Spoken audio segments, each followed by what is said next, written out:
प्यारे भाइयों और कहा कि पलंगे मैं आपके सामने देश प्रेम और राष्ट्र निर्माण के उपलक्ष्य पर अपने विचार आप सभी के साथ साझा करना चाहती हूँ।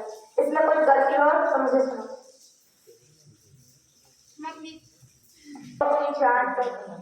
हम अपनी जान के दुश्मन को अपनी जान कहते हैं। मोहब्बत की इसी मिट्टी को हिंदुस्तान कहते हैं, हिंदुस्तान कहते हैं। जो दुनिया में सुनाई दे उसे कहते हैं खामोशी, जो आंखों में दिखाई दे उसे तूफान कहते हैं। जो ये दीवार का सुराग है साहब, जो ये दीवार का सुराग है, चाइना अमेरिका पाकिस्तान साजिशों का हिस्सा है, मगर हम इसे अपने घर का रोशनदान कहते हैं, अपने घर का रोशनदान कहते हैं। आजादी का असली मतलब वही समझ सकता है जिसने कभी गुलामी की हो। हम सौभाग्यशाली हैं कि हमने स्वतंत्र भारत में जन्म लिया। यूं तो आजादी की लौ 1857 में ही जल चुकी थी, जो वर्षा बनकर 1947 में हमारे देश को आजाद कराया। प्राचीन, मध्यकालीन और वर्तमान भारत के उदाहरणों से स्पष्ट करना चाहूंगी कि जब हम तिरंगियों के फेरे में फंस गए थे तो रंग बसंत की चोला की एक आवाज पर टोलों के टोले उमड़ाते थे और उनके वंदे मातरम के नाम से खून में आने वाला 5 मार्च का तूफान अंग्रेजी शासकों की जड़ों में तूफान ला देता था। लोग मर जाते थे, मिट जाते थे, फांसी चढ़ जाते थे तो वो भी अपनी देशभक्ति साबित कर रहे होते थे, क्योंकि ये उस दौर की देशभक्ति की कसौटी। उसके बाद 62, 65 और 71 के युद्धों में अपना सुहाग गवा देने वाली औरत जब घर के हालात ये हो जाया करते थे कि प्यार भी भरपूर गया, मांग का सिंदूर गया, नन्हे नौनी हालों की लंगोटियां चली गई, छोटी छोटी बेटियों की चोटियां चली गई, बाप की कमाई गई, भाई की पढ़ाई गई, ऐसा विस्फोट हुआ बता की चला नहीं, पूरे जिस्म की कई बोटियां चल गई। और आपके लिए तो एक काफी महाराज साहब, किंतु मेरे घर की तो रोटियां चल गई, मेरे घर की तो रोटियां चल गई। वाले हालात में न हो जाने के बावजूद भी एक माँ अपने बेटे को शरद पर दुश्मन के घर चढ़ाने के लिए भेज देती थी और उसे पत्र लिखाकर ये भेजा करती थी कि अम्मा ने खत लिखा है बड़े हिसाब से, पुत्र मेरे न घबरा जाना, 1 इंच भी पीछे न हटना, चाहे इंच कट जाना, चाहे इंच कट जाना। इस तरह पूरा परिवार अपनी देशभक्ति साबित कर रहा होता था। तब देश बलिदान मांगता था, तब देश लड़ जाने को कहता था, तब देश मर जाने को, मिट जाने को, फांसी चढ़ जाने को कहता था। किंतु आज देश लड़ जाने को नहीं कहता, आज देश मर जाने को, मिट जाने को, फांसी चढ़ जाने को नहीं कहता। बल्कि मेरे विचारों में यदि कोई व्यक्ति अपना काम पूरी ईमानदारी, पूरी मेहनत और पूरी लगन से करेगा तो वही सबसे बड़ी देशभक्ति है। मैं नहीं मानती कि फेसबुक और व्हाट्सएप की डीपी को 3 रंग में रखना ही देशभक्ति है। और यदि आप कहेंगे कि साल में 2 बार हाथ में तिरंगा ले लेना देशभक्ति है, तो मैं पूछना चाहूंगी कि फुटपाथ में रहने वाला वो बच्चा ट्रैफिक की छांव में नंगे पांव में जब तिरंगा बेच रहा होता है, तो क्या इसे आप उसकी देशभक्ति कहेंगे? ये उसकी देशभक्ति नहीं, उसके पेट की भूख की शक्ति है जो उसे ऐसा करने पर मजबूर करती है। क्योंकि ना मस्जिद को जानते हैं, ना शिवालयों को जानते हैं, ना मस्जिद को जानते हैं, ना शिवालयों को जानते हैं।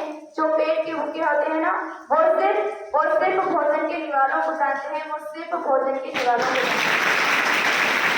अपने परिवार, अपने समाज में राष्ट्र के लिए समर्पण का भाव है देशभक्ति, और हर देशद्रोही के जीवन में आने वाला तूफान है हमारी सच्ची देशभक्ति, ताकि हर देशद्रोही ये समझ सके कि अगर तू परिंदा है तो ये आसमान तेरा है, अगर तू दरिंदा है तो ये शमशान तेरा है, भाईचारे से रहना है तो रह जमीन पर, वरना यह कब्र भी तेरी है और यही कब्रिस्तान तेरा है।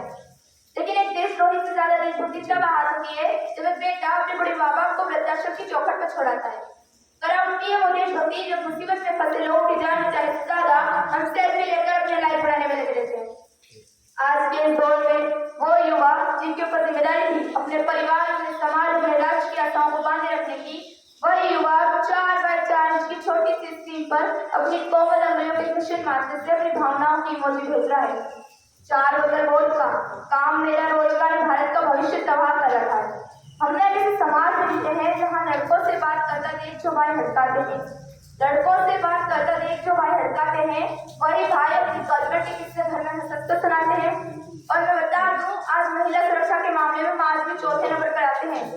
हमने ऐसे समाज में जीते हैं जहाँ पत्थर की मूरत को लगते हैं छप्पन भोग और भूखे नंगे तरफ से सो जाते हैं लोग, भूखे नंगे तरफ से सो जाते हैं। मजदूर को मजदूर समझिए लिए मजबूर नहीं, गरीब को काम दीजिए, दान नहीं। और अगर दान देने के इच्छुक हैं तो जीते जी रक्तदान दीजिए और मरने के बाद अन्न दान देकर किसी मरते हुए को जीवन दान दीजिए। यही सच्ची देशभक्ति और यही सच्चा राष्ट्रभक्ति। न सरकार मेरी है न रब मेरा है, न सरकार मेरी है न रब मेरा है और ना ही ये बड़ा सा नाम मेरा है। बस इतनी सी बात का गुरूर है मुझे कि मैं भारत की हूँ और ये भारत मेरा है और ये भारत मेरा है। मुझे नजर आती है। कहा जाता है हम दुनिया के सबसे बड़े लोकतंत्र हैं, जहाँ हिंदू पैदा होते हैं, मुस्लिम, सिख और ईसाई पैदा होते हैं, लेकिन बदकिस्मती में इंसान पैदा नहीं होते। और मेरे विचार में ना हिंदू की जरूरत है ना मुसलमान की जरूरत है, राष्ट्र निर्माण के लिए केवल अच्छे इंसान की जरूरत है, केवल अच्छे इंसान की जरूरत है। देखिए ये पेड़ पौधे और शाखा भी परेशान हो जाएगा, परिंदे भी हिंदू और मुसलमान हो जाएंगे। एक शैक्षिक बीमारी हमारे समाज मुझे नजर आती है और बड़ी आश्चर्य की बात है जिस देश ने पूरी दुनिया को तक्षशिला और नालंदा देकर के विश्व के शिक्षा की बुनियाद रखी, आज विश्व के 100 सर्वश्रेष्ठ विश्वविद्यालयों में हमारा एक विश्वविद्यालय खड़ा नहीं हो पाता। जहाँ एक और हमारे पास IIT, IIM और NIT जैसे शिक्षण संस्थान है, तो वहीं दूसरी ओर इस देश के गरीबों को बेरोजगारी की जमात में खड़ा करने के लिए उनके हाथ में सर्व शिक्षा अभियान का झंडा पकड़ा दिया जाता है। और मैं बता दूं शैक्षिक बीमारी का केवल एक कारण वो ये कि हमारे देश की शिक्षा नीति केवल 2 तरह के लोग के अंदर है, पहले वो जो विद्वान है और दूसरे वो जो धनवान है। इसी तरह की कई जब बीमारियां हैं और इन बीमारियों की जो जड़ है ना वो हमारा अंधविश्वास है। और मेरे विचारों में जब तक इस देश का युवा अपनी सफलता के लिए मंदिरों में जा जाकर नारे फोड़ कर भगवान को रिश्वत लगाता रहेगा, हमारे समाज का शिक्षित वर्ग ही दिल्ली के रास्ता काटने पर खड़े हो जाना, अपने धर्म अपनी जाति को ऊंचा मानकर दूसरों के धर्म की अवहेलना करता रहेगा, तब तक ना तो इस देश का अंधविश्वास खत्म होगा और ना ही हमारा राष्ट्र संभव होगा। हमारी संस्कृति हमारी सभ्यता को दुनिया ने शीश नवाया है, तो क्यों आस्था के नाम पर हमने विश्वास फैलाया है। मेरे विचारों में हमारा राष्ट्रमान तब संभव होगा जब इस देश महिलाओं की पूजा ही उनकी इज्जत की जाएगी। राष्ट्रमान तब संभव होगा जब जाति का रक्षण ही बल्कि सामाजिक शक्ति का अनुपात करेंगे। राष्ट्रमान तब संभव होगा जब स्वच्छता अभियान केवल सरकार नहीं बल्कि सड़क पर चलने वाला हर एक नागरिक हाथ बटाएगा, स्वच्छ भारत को दिल से अपनाएगा।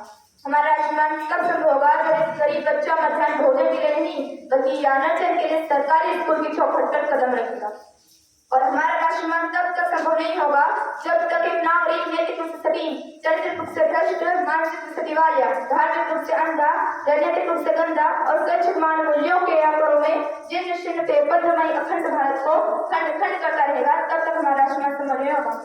बड़ी बड़ी बातें नहीं छोटी छोटी कोशिशें करनी होगी, क्योंकि ठोकर में पहाड़ से नहीं पत्थरों से लगा करती है।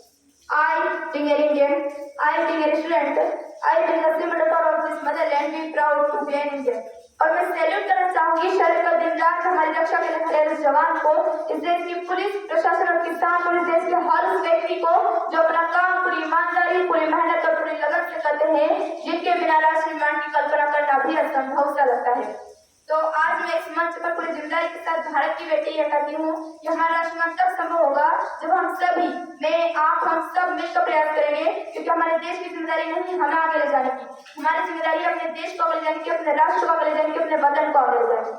तो अंत में मैं बस यही कहना चाहूंगी, मेरा हिंदुस्तान महान था, महान है, महान रहेगा। मेरा हिंदुस्तान महान था, महान है, महान रहेगा। होगा हौसला सबके दिलों में बुलंद, तो एक दिन पाकिस्तान की जय हिंद कहेगा। पाकिस्तान की क्यों सारे जहां से रहेगा, क्योंकि सारे जहां से अच्छा हिंदुस्तान हमारा, सारे जहां से अच्छा हिंदुस्तान हमारा। हम बुलबुल है इसकी, ये गुलिस्तान हमारा, ये गुलिस्तान हमारा। जय हिंद। सुंदर भाषण हमारी बहन कुमारी मनीषा अपने भाषण प्रस्तुत किए। इसी पर खुश होकर इनाम स्वरूप राशि